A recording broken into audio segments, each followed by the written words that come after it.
everyone. Justin Harris here. Monday Musings. It's Monday, January 26th, 26. Um, Hello, everyone. So, everyone, what's up, Karina? What's up, Rob? What's up, Kelly? Hello, everyone. So, uh, so I'm on YouTube, which I didn't post the link, but if you subscribe to my channel, you can check it out there. Um, yeah, we got a lot of snow, huh? Yeah, we got a ton of snow, and so it made me think of a couple things, but I'm not going to be too cliche about that today. I have a presentation on Wednesday with a for a Mag 7 company, a subdivision. I'm not like talking to the whole company. So really excited about it. I'm trying to the conversation is going to like really stem around long-term athletic development. All right. But first, Monday Musings. It's my opportunity to work through concepts, talk about things that are being presented in my training, hot topics, hot takes, different stuff. And sometimes glass of wine if it's in the evening. Have a nice. Well, it depends. People can be pretentious with wine. I just like wine I enjoy. This is from the Finger Lakes region, Cuca Lake. This is Domaine Lesueur. So from the Champagne region, both owners came. Family's been making wine. They picked Cuca. It's a Merlot, and they aged it a little bit in a oak barrel. And I usually don't like oak barrels, but anyway. So Monday Music, my opportunity to talk about it. You can ask questions on YouTube. I'll see comments there. All right, up for you guys, and Instagram. You can ask questions here about training, what I'm talking about, totally unrelated. I'll answer them. I'll be here for about a half hour. Okay. So I'm talking about long-term athletic development, and really like the focus I'm trying to spend time on is like the title. So the loose title is like long-term success, and subtitle is a framework for aging athletically. And I think it's really important that people think about being athletic throughout their entire lives. So I've coached kids as young as 5 or 6, not a lot, but I have some exposure to that. I mean, I taught K through 5. Yeah, kindergarten through 2, self-contained special ed class. I taught some high school stuff, different things. And then I've coached people in their 60s and someone who's 70 in their 70s. So it's a pretty cool spectrum to see across the board. And anyway, so I'm going to be talking about, and you're going to see some stuff, and maybe I'll kind of repurpose the talk to something else, but really a framework for aging athletically. And essentially, I'm bringing in this concept of like, it's called Bushnell's law. And I'm not trying to like sound fancy or start a presentation like that I know everything. And I'm kind of laughing because, you want to get across that you know something. But Bushnell's law comes from this guy, I think his name's Gary, but he's the inventor of Pong and asteroids for Atari. And so the theory goes like all the best games are easy to learn and yet difficult to master. They should reward the first quarter and the 100th, right? So it's basically early, kind of,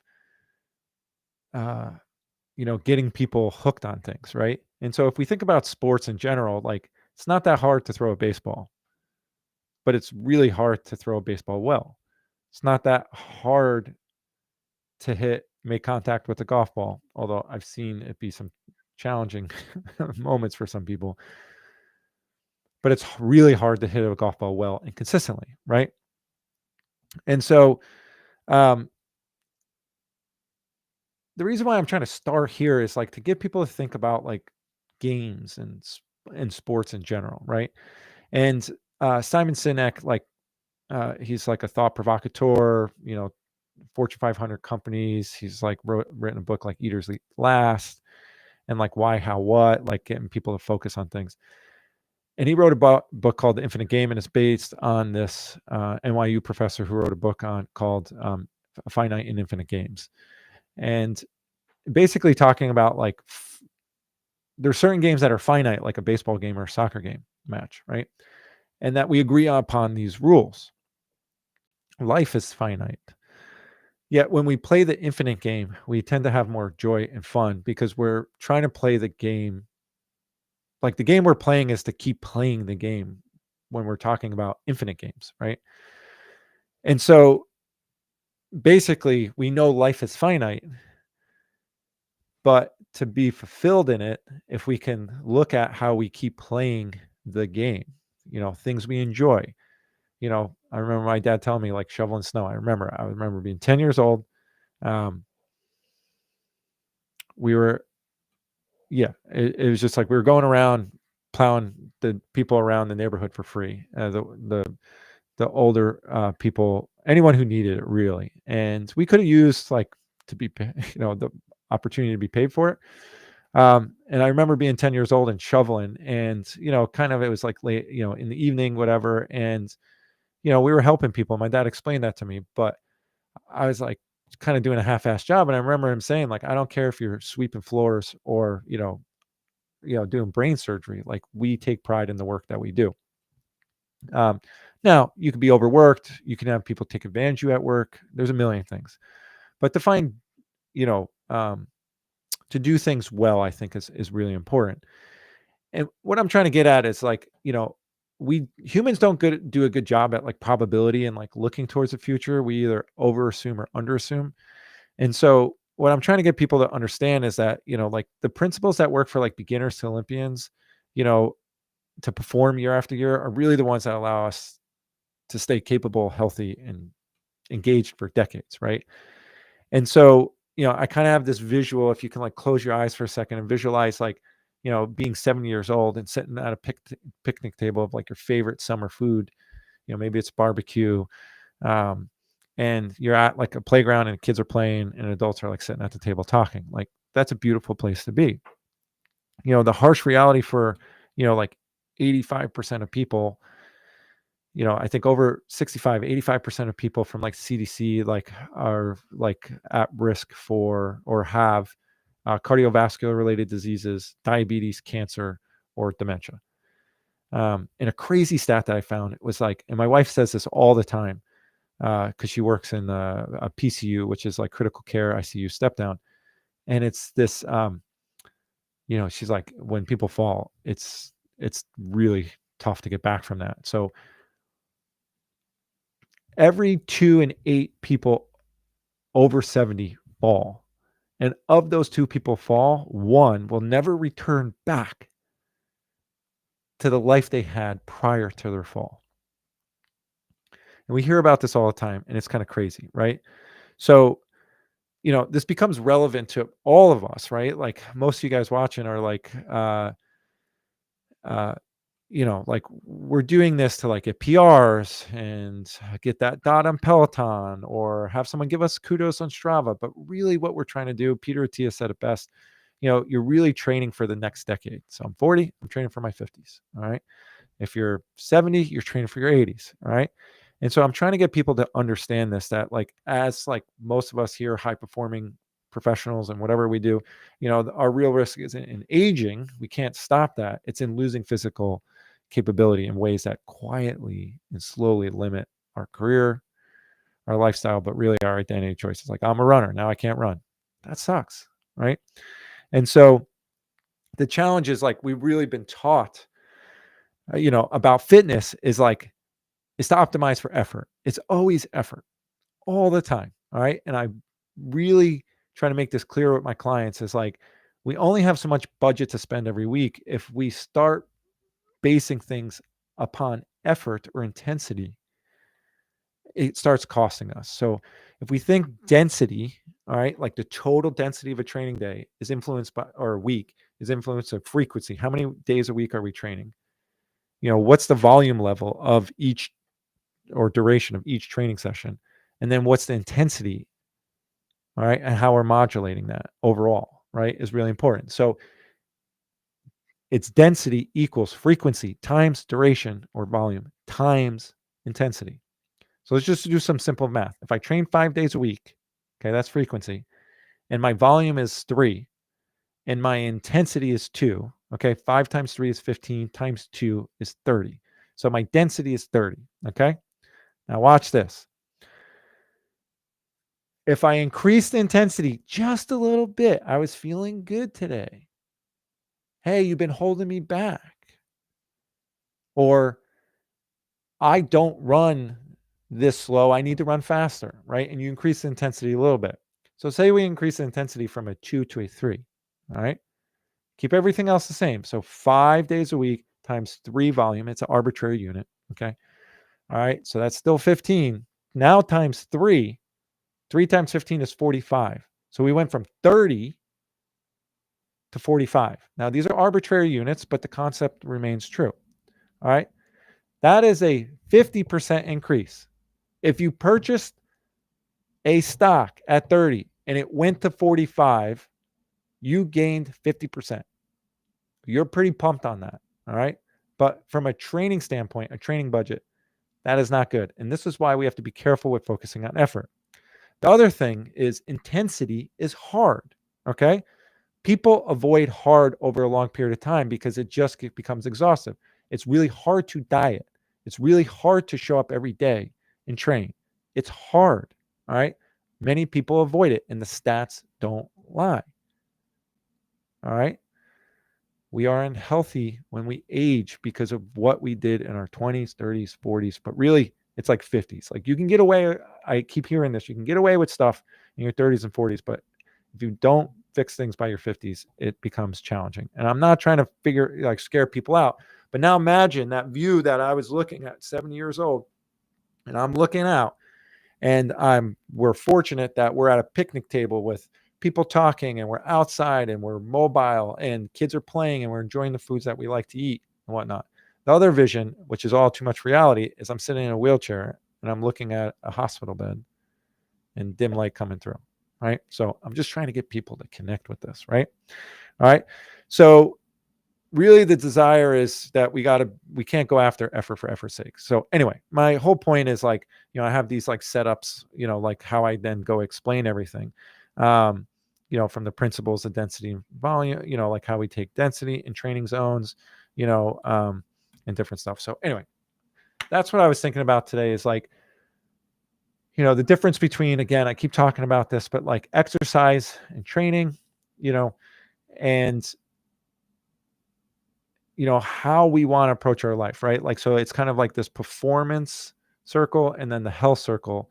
And I really try to focus on where we all should be focusing on where those overlap, because performance at performance sake is not healthy.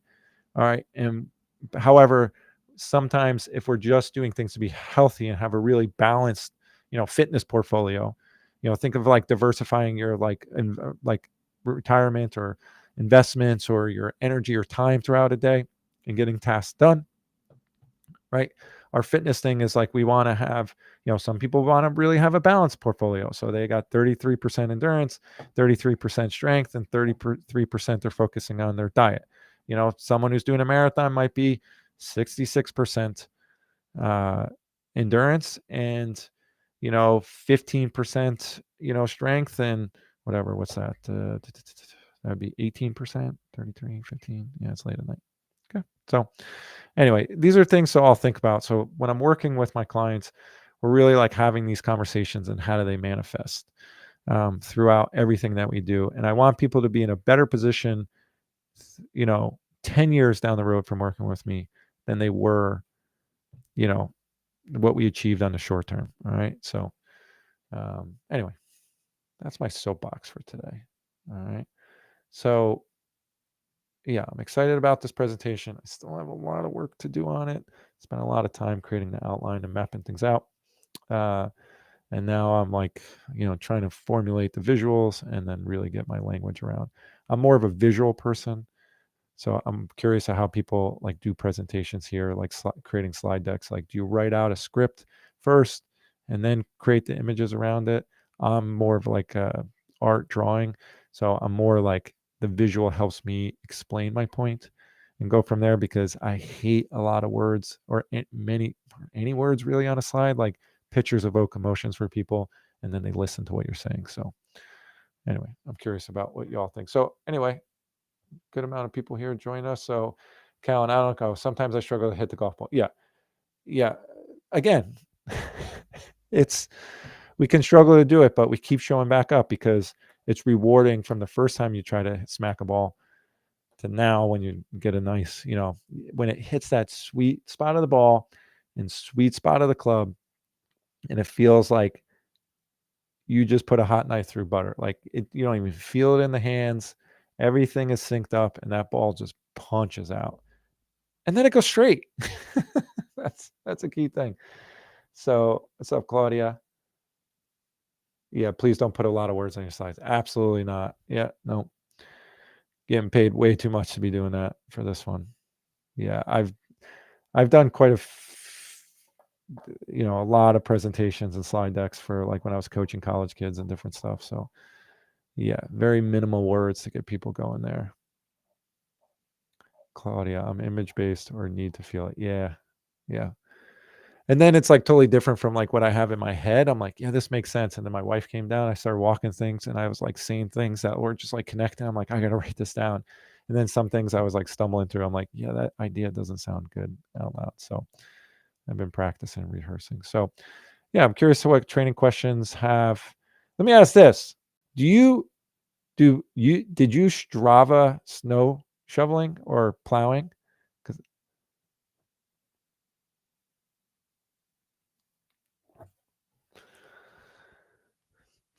Because if it was on Strava, does it count? Does shoveling or plowing or snow blowing equal strength?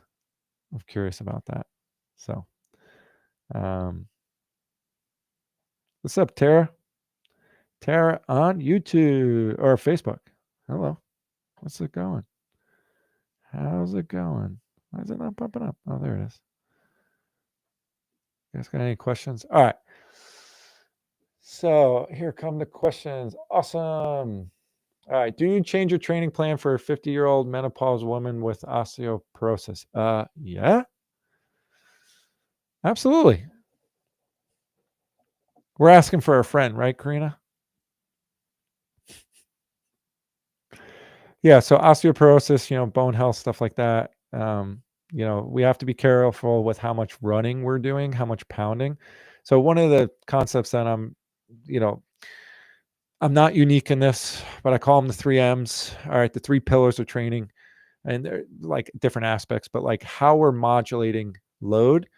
And it's like through the 3 M's. So one of the M's is musculoskeletal load. The other M is metabolic load. So what's happening at a cellular level and like capillary bed development, all that stuff. And then the third M is mental. Okay. So if we're like, say we get injured, like for my runners, like if we get injured, right? This comes from like triathlon, like how to manage, loads. Like aerobic run, 30-minute run is not the same load as a 30-minute ride or 30-minute swim. They're all different, right? I would say a 30-minute run is like an hour ride, aerobically zone 2. And that's like for me, if I'm swimming continuously, that's like a 5-10 minute swim for me. I'm not in great swim shape now, but it could be like with intervals, which is how swimming's done, to be a little bit more efficient. It might be a 20-minute, 2,000-yard swim, right? Something like that. But anyway, yeah. So we mix up the musculoskeletal load. So, Karina, for your friend that you're asking for, I would really incorporate bike on the heavier musculoskeletal load days, which are long runs, and VO2 max days. Now, if this friend's running half marathons and marathons, I think it's really important to get the long runs in. So with one of my clients who has a tough time with this, They get like stress reactions, like shin splints really bad. We just do VO2 max on the bike. So we do power zone, and they've been able to stay healthy. All right. You Strava sledding? You would, Claudia. All right. Totally thought about wearing my heart rate monitor and starting a session, but I did not. Yeah, that's funny. Just my Peloton blue dot strength. Okay, yeah, you got it in. So, yeah, no, my dad has always explained, anytime we were doing physical labor, he's like, look, you're getting a workout, you know. So anytime I had to like dig trenches or whatever, I always just saw it as like, well, I'll have to do strength today. And one of the best coaches, now not someone who produced like hundreds of athletes to like be really well, but like for per capita, Arthur Lydiard in the 1950s and 60s and early 70s coached in Auckland, New Zealand, and he was one of the first ones to actually do like periodized training. Like that's the model like we've adapted pretty much is from him. Bill Bowerman of Nike or Oregon and Nike, Coach Steve Prefontaine, like kind of really adapted those things. And that's how like contemporary training is like really based off. A.V. Hill and Percy Cerruti and all these things like are all permutations. They all were at this era. So who starts it? But anyway, in his books and stuff, he said, his athletes were mostly like full-time workers, but like he won several Olympic medals, like in the 800, 5K, and then Rod Dixon, yeah, won New York City Marathon a few times. Anyway, he said the only strength that we do is, if you really want to do it, is move a dirt pile from one side of the yard to the other side, and that'll be enough strength for you for a week. So, all right, Karina, yeah, definitely for a friend, yeah, well, that friend. It's one of these places, talking back about to like having menopause, getting menopause, or in menopause or perimenopause, is start like women, like the body is changing, and I'm just going to say this, so like anyone, when our bodies are changing, we can either like stubbornly stick to like, hey, this is what worked for me in the past, and just kind of ends up like we're bouncing our head off the wall. And but if we like over adjust, like if we adjust to every little thing, then we have a tough time being consistent, and probably get worried about that too. So it's just like trying to like listen to your body a little bit better. you know um Most of the time it knows what's up, and we just tend to ignore it. So all right, Claudia Latz. So I don't know, Joe. I did skip strength workout today, though. A win for a type A person. 3 hours of shoveling was good enough for me. Yeah. So that's the key thing, is like, if you do a lot of shoveling, like you're spending energy, you're spending part of your training budget in that way. And so, yeah, we can still do the run or something like that, but like, we don't need more strength. What I do sometimes is I'll do my workouts. Well, I can't honestly say that. I like to, I live on a long driveway where it's me and my wife. We have someone who lives in the middle, and then it's my mother-in-law in the back, and it's like a quarter-mile long driveway, and people just start driving on it, and it just packs it down, and then it's hard to get rid of. So I try to get up in early, and so I don't. What I was going to say is I try to get my workout done and then go do the stuff, but it doesn't always present it. But that's what I did on Sunday, because before it started, I rode 3 hours on the trainer, and then I got out and did some stuff. Okay. Yeah. 3 hours of shoveling. That'll do it. So, yeah, apparently in New York we're getting another big storm-ish, I think on Sunday. So, yeah. Curious about questions that you all have. Facebook, YouTube, Instagram. Yeah. We're all playing this. Life is finite, but if we can find the infinite game inside of it, which means that we just keep trying to play for as long as we can, that's good. Basically, what I'm recommending to them is that they do something that has a higher musculoskeletal load, something that has a low musculoskeletal load, and then you build those things all in, making sure we're moving in different planes, so side to side. So that could be tennis, pickleball, golf, that we're moving left to right. That could be racket sports, tennis, pickleball. It could be basketball, shooting around. And then that we're going forward, cycling, swimming, running, right? But if you only run, that's only going forward. And then we lose out on our stabilizers, glute med, piriformis, glutes not activating, VMO, quad. All these things come from not having side to side movement. So anyway,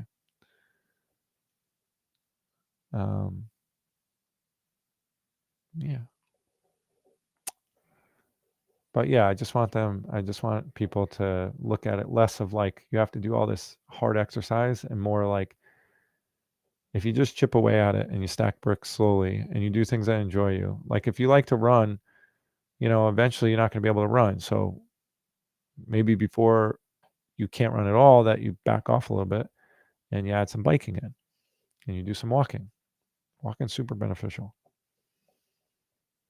All right. But if I'm seeing my friends, I have many older friends that are in their 60s, 50s, 60s, and early 70s, and knee replacements, hip replacements.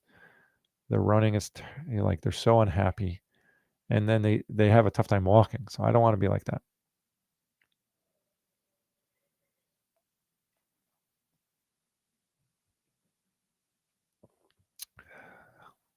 Yes, Elgato.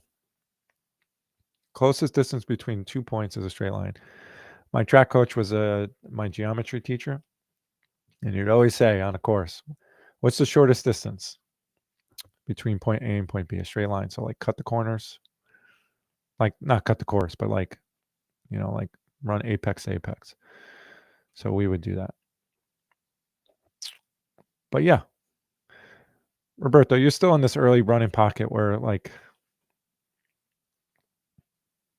yeah, you're not getting, your body can like adapt to it, but eventually it gets like, these stabilizers get underused. So unless you have a puppy who, while running with you, suddenly jolts to the left or right, squirrel. Yeah, my dogs have done that a lot too. But it's like these things, like you can go play another sport, right? So you can go kick the soccer ball around. You can, like I said, play some racquetball. You can just hit a ball against a wall. Or you can just like do the exercises that are not the sport, right? So you can do like skier jump side to side as long as you're in control. You could do side skips, in a warm up. Like you can get some movement in different ways. So, all right, Kelly, have a good one. Thanks for joining us. All right. Any other questions that pop up for you guys? Curiosities? Wonders?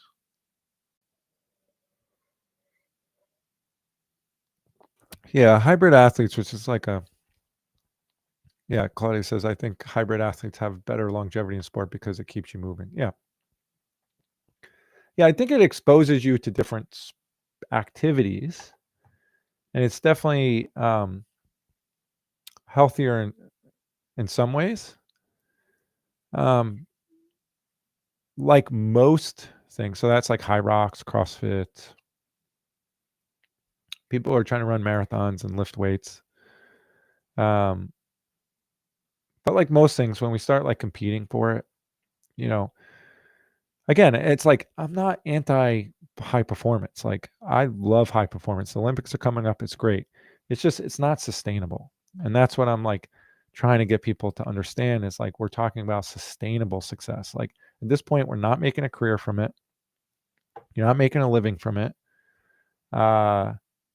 It's supportive and pivotal to like your health and a lot of our enjoyment. So we might as well, be a little bit more balanced. This is why, like, when people are like marathon, major, major, three majors, four majors, five majors, and there's like no real other races in a row. And it's like, we're training for a marathon for like 2 or 3 years. So if you do a fall and a spring, it's 16 weeks. So like someone does Boston or London, you're starting in December and you're finishing up March, April. And then if you're doing Chicago, you're starting like the 20th of June. Chicago and Berlin is around then. So you have April and Mayish to recover, and then boom, you got to get in another training cycle, right?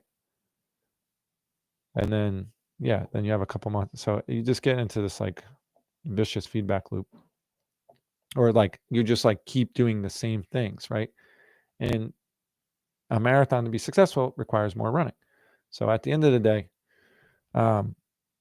this is why I really try to encourage my clients. Again, it's their lives, their money, but I really try to encourage them. If I have a few clients that are really like, we really sit down and have conversations, they're very open to it. And there's sometimes where it's like, yeah, we can go fall, spring, fall. And then it's like, hey, next year, can we like do 5Ks and halves and just get away from that kind of volume? And which means like we can redistribute the fitness portfolio, right, to be a little bit less endurance, like longer running, higher volume, and more strength, mobility, stuff like that. So, what's up, Juice Box? That's my sister, one of them. What's up, Neil? We're just talking about longevity, sustainable success, aging athletically. I have a talk with Mag 7 Company. Some of us got a very late start and have to jam all the races in quickly before we die.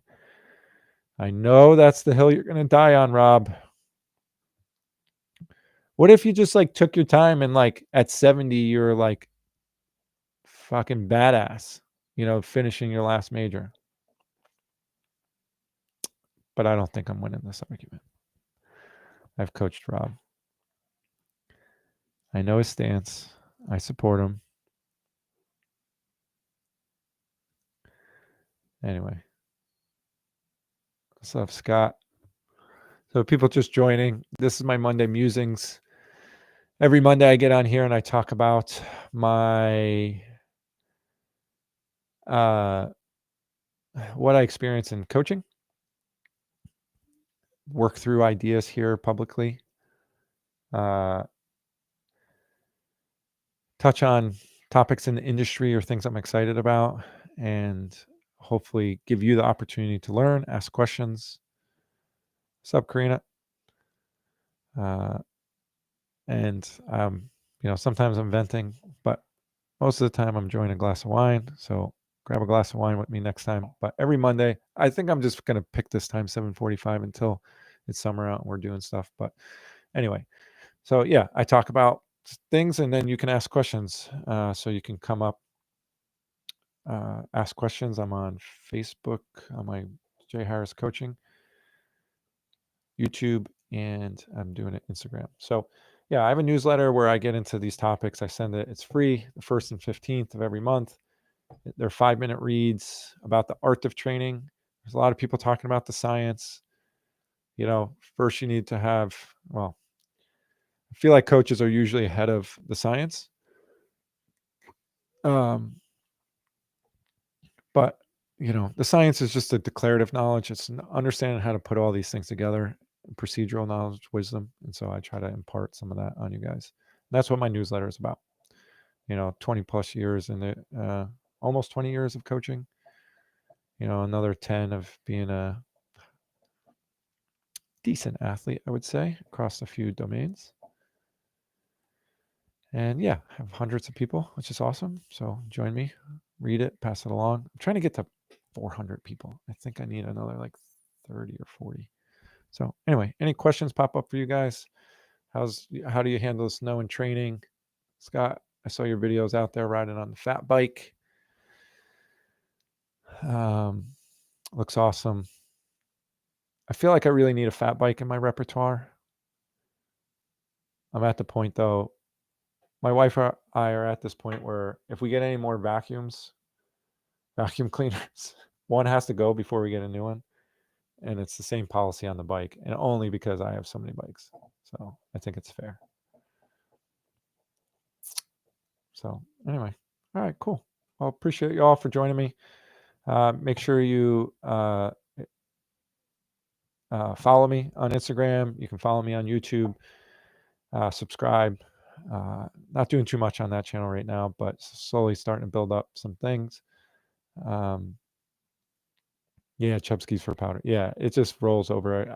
I've ridden a mid fat, which was like 3.3 tire, and that was fun, but it felt slow, and I didn't love it. So I'm a little afraid of the fat tire bike. But if I can ride outside, in some of the stuff, this is probably a little too much.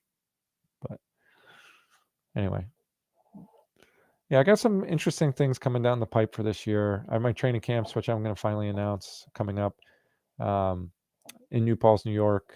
Um, Small. I want to get to know people. I want to eat good food. And so it covers a fair amount of food. All my people are never go hungry. So I actually don't walk away making that much, but I like coaching in person and whatnot. And so we get to train in a beautiful place. Not everyone's the same ability. Everyone, it's just the location's so pretty. Everyone enjoys it. It's just something different and it's great. And you have access to ask me any question, throughout the time. And we have some really deep, awesome conversations. So I look forward to those. And then, yeah, I'm trying to have more clarity in my coaching. I brought on some new clients over the past 3 months. And yeah, I just see it takes people a while to get what I'm picking up, what I'm putting down. Sometimes there's a little friction. Sometimes I get it wrong. Sometimes people are being stubborn, you know. But, we're in this together, and I want people to be able to fulfill their vision and dreams of being physically active into their later years. And so I'm excited to talk about it on Wednesday. And we'll go from there. So stubborn, never. Yes, I am stubborn. I can be. It's both a positive and area for growth. The tough thing is sometimes like I get, uh, there are enough positive results and feedback over many years in many different domains that's the calculus I'm doing is like kind of okay, like trying to read the room, read the athlete, and is this like like how do we overcome it? But trying to be a little less stubborn, and I fight that with education and listening, trying to do better listen.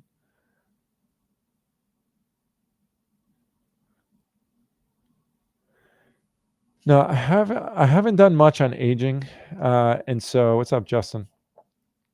So yeah, this presentation I'll probably part out into different pieces in different ways. I think it's being recorded. I don't know if it's being shared publicly. Again, it's not for the whole company. It's just for like a smaller division of people, but I'm excited for it. So yeah, anyway, I have to get back to finishing the presentation, the deets. All right. And so I appreciate you all. Thanks for joining me. Stay warm. Oh, Justin. Okay. Any thoughts on creatine for marathon training?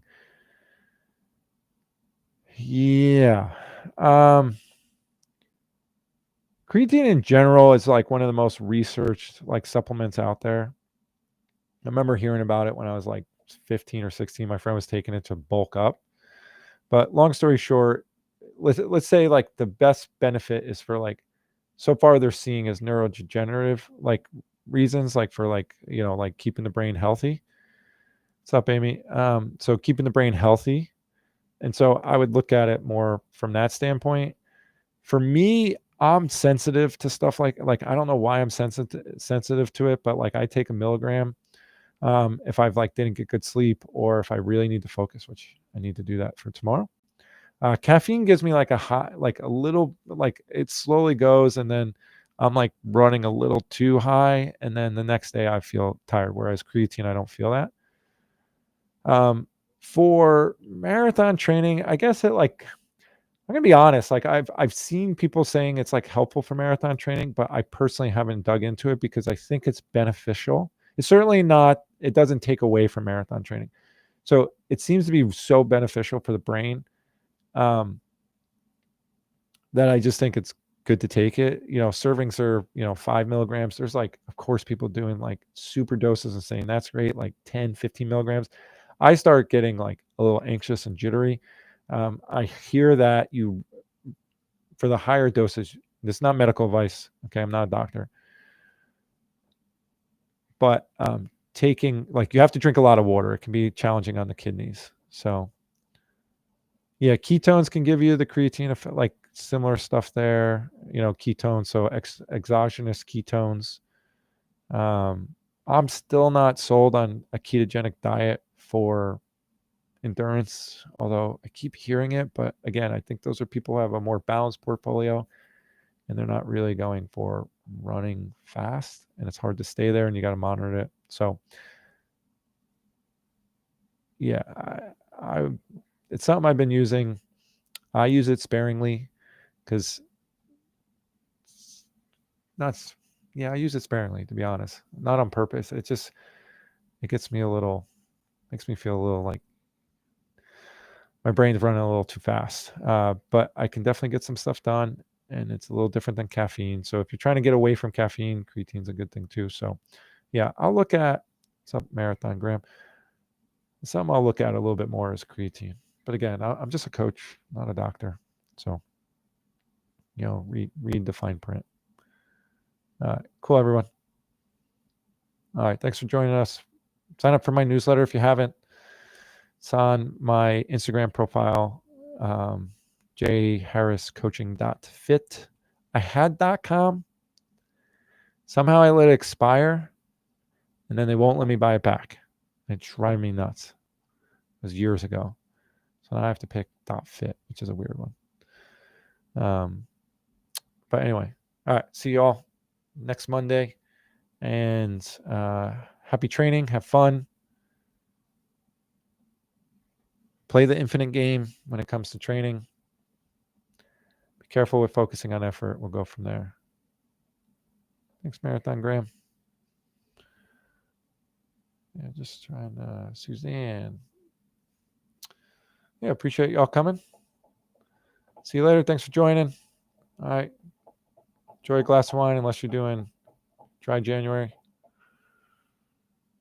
And relax. Have fun. Enjoy what we're doing here. And don't hesitate to comment. Reach out to me.